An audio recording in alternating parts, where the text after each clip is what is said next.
हाँ भी future doctors, NEET 2026 का पेपर कैसा आएगा? Tough, lengthy, calculative, tricky, easy या फिर आउट ऑफ एनसीईआरटी? जब से एनटीए ने अपने पहले ट्वीट में लिखा है it's not your school test, it is national level filtration system.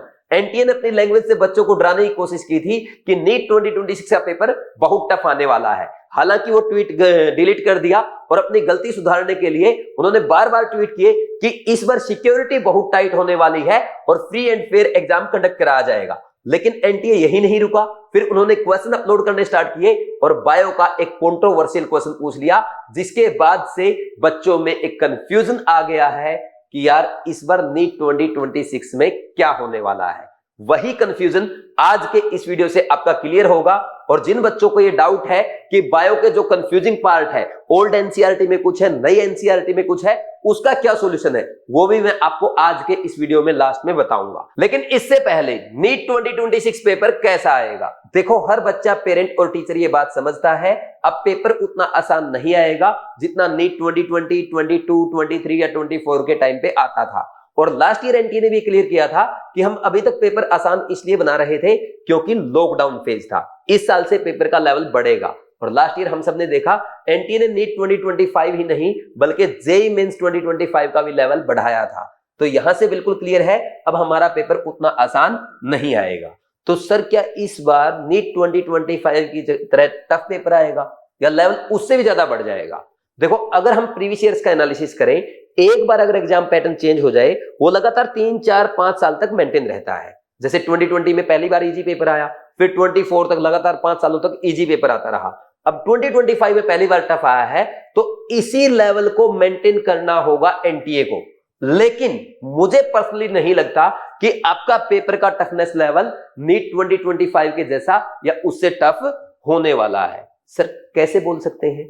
देखो, सुप्रीम कोर्ट ने एनटीए से क्वेश्चन किया था, भाई नीट 2025 के पेपर में आपने फिजिक्स के इतने टफ क्वेश्चन पूछे हैं, क्या ये एक मेडिकल एस्पिरेंट के लिए सही है? क्या किसी को डॉक्टर बनाने के लिए इतने टफ क्वेश्चन पूछना जरूरी है? और सुप्रीम कोर्ट ने पूछा है तो एनटीए बात जरूर ध्यान रखेगा। लेकिन अब आप कहेंगे सर एनटीए तो निकम्मा है, वो किसी की नहीं सुनता।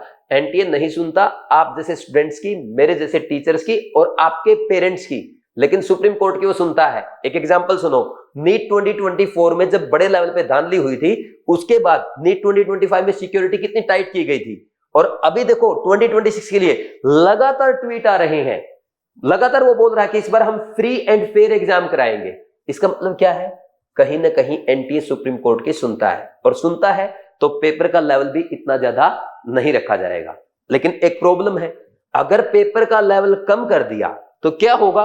कट ऑफ बढ़ जाएगा। लास्ट ईयर की कट ऑफ कितनी थी? 525। अब नीट 2025 के लेवल को देखते हुए बच्चे प्रिपरेशन कर रहे हैं, इन डेप्थ एनसीईआरटी पढ़ रहे हैं, ज्यादा क्वेश्चन प्रैक्टिस कर रहे हैं, अच्छे से मॉक टेस्ट का एनालिसिस कर रहे हैं।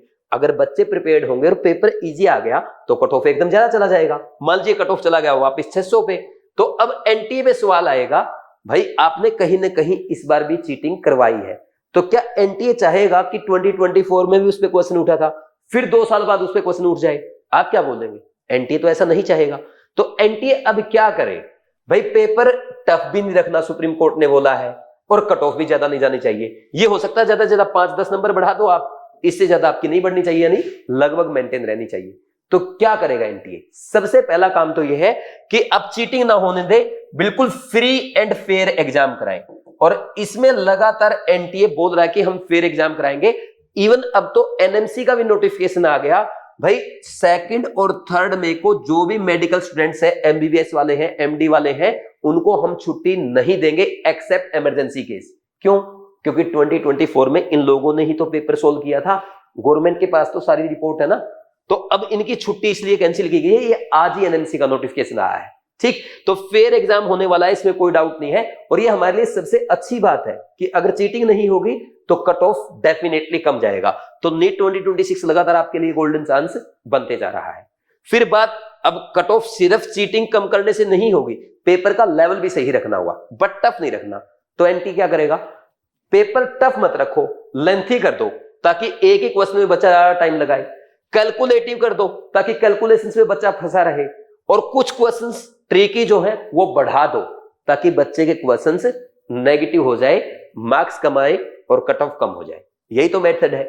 और इस पे सुप्रीम कोर्ट सवाल भी नहीं उठा सकता। क्यों नहीं उठा सकता? क्या सुप्रीम कोर्ट ये पूछेगा भाई आप लेंथी क्वेश्चन क्यों पूछ रहे हो?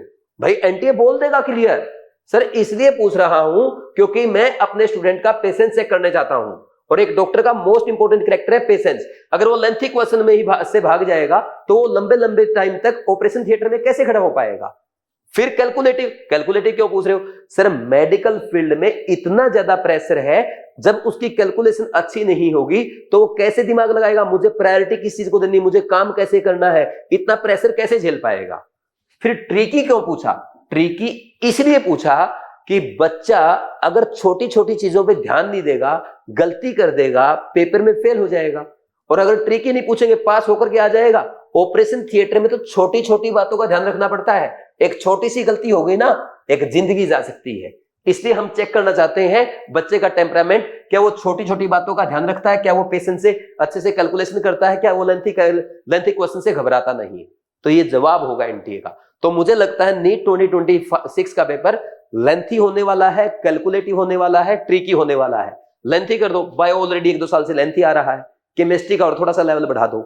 फिजिकल केमिस्ट्री और फिजिक्स में अच्छी कैलकुलेशन पूछ लो, टफ मत पूछो क्वेश्चन, पूछो ऐसा बच्चे को आता हो, लेकिन 4-5 क्वेश्चन ऐसे डाल दो बच्चा फिजिक्स में कैलकुलेट ही ना कर पाए। ट्रिकी पूछ लो, इनऑर्गेनिक के क्वेश्चन है, ऑर्गेनिक के है या आपके बायो के। ठीक, तो यहां पे आपका पेपर थोड़ा सा ना पेशेंस चेक करने वाला होने वाला है, लेंथी, कैलकुलेटिव एंड ट्रिकी, मुझे ये लगता है। लेकिन आपको नहीं घबराना है, ये सारी चीजें पेपर को लेंथी बनाना, कैलकुलेटिव बनाना, ट्रिकी क्वेश्चन पूछना, ऑलरेडी केयर के मेजर टेस्ट में मैं आपकी प्रैक्टिस करा चुका हूं, और इसके साथ साथ बीट के मेजर टेस्ट में भी हमने अच्छे से प्रैक्टिस कराया है। बीट के बोल दो या गोल के बोल दो, जो ये 10 मेजर टेस्ट है ना, ये अगर आपने अच्छे से प्रैक्टिस किए हैं और इनसे आपने सीखा है कि लेंथी क्वेश्चन आता तो छोड़ना होता है। अगर हम कैलकुलेशन कर रहे हैं, लास्ट स्टेप तक आते आते आंसर नहीं आ रहा, उस क्वेश्चन को वहीं छोड़ दो, ज्यादा टाइम वेस्ट मत करो। अगर आज नया क्वेश्चन है उसको अभी मत करो, पहले अटेम्प्ट में, दूसरे अटेम्प्ट में मत करो। नया क्वेश्चन तो बिल्कुल छोड़ दो। बहुत बड़ा क्वेश्चन दिख रहा है, बहुत ज्यादा कॉन्सेप्ट मिक्स है, बहुत ज्यादा डेरिवेशन करना है, उसको छोड़ दो। ये सिखाया कि नहीं सिखाया है? जब ये सिखाई है सारी चीजें आपको मैंने केयर के मेजर टेस्ट के सॉल्यूशन में और बीट में ऐसी प्रैक्टिस कराई है, तो आपको डरने की जरूरत नहीं है। ये ऑलरेडी सब आपका प्रैक्टिस हो चुका है, पहले ही मैंने करवा दिया था। बस इन लास्ट 7 डेज में आप क्या करना, अच्छे से वापस इन टेस्ट से जो आपने सीखा है, जो आपकी लर्निंग है पेपर कैसे अटेम्प्ट करना है, वो लर्निंग एक बार दोबारा से रिवाइज कर लेना, और जितनी भी मिस्टेक्स आपने की है वो दोबारा से रिवाइज करते जाना। और मिस्टेक को कम से कम कोशिश करो 2 से 3 बार रिवाइज कर जाओ, ठीक है। और अगर आप चाहते हैं लास्ट 7 डेज में मैं एक बढ़िया सी वीडियो 7-8 मिनट का आपके लिए बनाऊं कि लास्ट 7 डेज में आपको क्या करना चाहिए, कमेंट सेक्शन में कमेंट करके बता देना, मैं इस पे एक सेपरेट वीडियो भी अपलोड कर दूंगा। अब बात करते हैं सर बायो में जो एनसीईआरटी का कंफ्यूजन वाला पार्ट है उसका क्या किया जाए। देखो एक क्वेश्चन तो एनटीए ने इसमें भी पूछ लिया ट्वीट में। पहले तो एनटीए के ट्वीट को सीरियस मत लो, वो कोई ऑपरेटर है जो क्वेश्चन डाल रहा है, फर्स्ट पॉइंट। दूसरा पॉइंट ये है कि भाई आप अगर पहले एनटीए के पेपर देखेंगे ना, जब लॉकडाउन के टाइम पे उन्होंने सैंपल पेपर अपलोड किए थे, वो सैंपल पेपर देखना, उनका लेवल कितना गंदा था, tough question, out of syllabus question, out of NCERT question. और बच्चे मेरा दिमाग खाते थे फोन कर करके लॉकडाउन में कि सर ये जो सैंपल पेपर ऐसा पेपर आ गया तो क्या करेंगे। मैंने बोला भाई पेपर एनसीईआरटी बेस्ड आएगा, आप घबराओ मत, आप भरोसा रखो। आप देखो ना 2025 को हटा दो, लॉकडाउन के पिछले 5 सालों में कैसा पेपर आया, इजी आया ना। तो पेपर एनसीईआरटी बेस्ड होगा, न्यू एनसीईआरटी को फॉलो किया जाएगा। हाँ, इन डेप्थ एनसीईआरटी क्वेश्चन आएंगे, एनसीईआरटी एग्जाम्पलर के क्वेश्चन आपसे पूछे जाएंगे। सर ऐसा होगा तो हम क्या करेंगे, आप घबराना मत। मैंने ना डॉक्टर शिवाली मैम से बात कर ली है, हमारी ड्रीम टीम की मेंबर है Shivali ma'am. Doctor Shivali ma'am ने बोला है सर जितने भी ट्रिकी क्वेश्चंस है, जहां पे बच्चे मिस्टेक कर सकते हैं, जो इन डेप्थ क्वेश्चन पूछे जा सकते हैं, अभी मैं लास्ट वीक में बच्चों के रिवाइज करवा रही हूं, जो वीडियोस आपके लिए आ रही है उनके थ्रू। दूसरा मैंने बोला मैम कुछ बच्चों को ओल्ड एनसीईआरटी और न्यू एनसीईआरटी में कंफ्यूजन है, मैम आपके लिए एक सेपरेट वीडियो अपलोड कर देंगे, इसके लिए मैम को आप थैंक्स बोल देना। जहां भी आपको कंफ्यूजन है, जहां भी एग्जामिनर आपको बेवकूफ बना सकता है पेपर में, उसके लिए शिवाली मैम एक सेपरेट वीडियो अपलोड करेंगी। फिजिक्स में मैंने डीएन सर को बोल दिया है, सर जितना ज्यादा हो सकता है इन बच्चों की आप मदद कर दो, चाहे आप इनको फॉर्मूला याद कराओ। फॉर्मूले पे सर ने बोला ना एक वीडियो में कि लगभग 20 क्वेश्चन आते हैं, वो फॉर्मूले पे सर वीडियो आपके लिए बना रहे हैं। 3-4 क्वेश्चन ग्राफ के आते हैं, ग्राफ की एक अलग वीडियो बना रहे हैं, सारे ग्राफ एक जगह करा देंगे। कुछ छोटे छोटे कॉन्सेप्ट ऐसे होते हैं जो बच्चे एग्जाम में मिस्टेक कर देते हैं, ठीक, तो वो आपको सिखा रहे हैं। मतलब 30-35 क्वेश्चन का काम तो लास्ट 10 दिन में भी डी आंसर आपको करा रहे हैं। इधर से शिवाली मैम करा रही हैं, और मैं आपको एनसीईआरटी सीरीज के थ्रू रिवीजन करा रहा हूं, केयर मेजर टेस्ट के थ्रू आपको मिस्टेक बता रहा हूं, इंपोर्टेंट पॉइंट रिवाइज करा रहा हूं, अच्छे लेवल के क्वेश्चन प्रैक्टिस करा रहा हूं। तो ड्रीम टीम अब आपके लिए ओनली नीट 2027 में नहीं बल्कि 2026 में भी हेल्प कर रही है। जैसा कि कुछ बच्चों ने कमेंट किया था, सर 2027 में तो आपने बैच लॉन्च कर दिया, थोड़ी हमारी भी मदद कर दो। तो हमने आपकी मदद कर दी है, अब बारी आपकी है कि ड्रीम टीम के बारे में आप नीट 2027 एस्पिरेंट्स को जरूर बताएं कि बीवाइज क्लासेस में ड्रीम बैच लॉन्च हो चुका है, जिसमें एक ड्रीम टीम है, जिसमें कोटा में पहली बार आपके 3 सब्जेक्ट के 3 टीचर ही आपको पढ़ाएंगे, वही डाउट बताएंगे, वही स्ट्रेटजी बनाएंगे, वही गाइड करेंगे, काउंसलिंग करेंगे, आपकी हर प्रॉब्लम को सोल्व करेंगे। और खास बात क्या है, हमारा बैच स्टार्ट हो रहा है 25 में से। जो बच्चा 10th में से पहले ज्वाइन करेगा उसको स्पेशल डिस्काउंट भी दिया जाएगा।